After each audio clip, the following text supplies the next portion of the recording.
বিশ্ববিদ্যালয় হয়ে গেছে, আর যে কলেজগুলো আছে সেগুলো চলে যাচ্ছে। ভর্তি হচ্ছে না। রেল লাইনের কথা আমি নিজে জীবনে এখান থেকে দিল্লি পর্যন্ত গিয়েছি।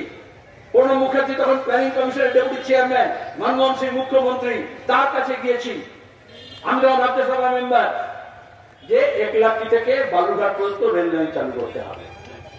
2011 পর থেকে আর বামফ্রন্ট সরকার নেই, বামফ্রন্টের এমপিও নেই।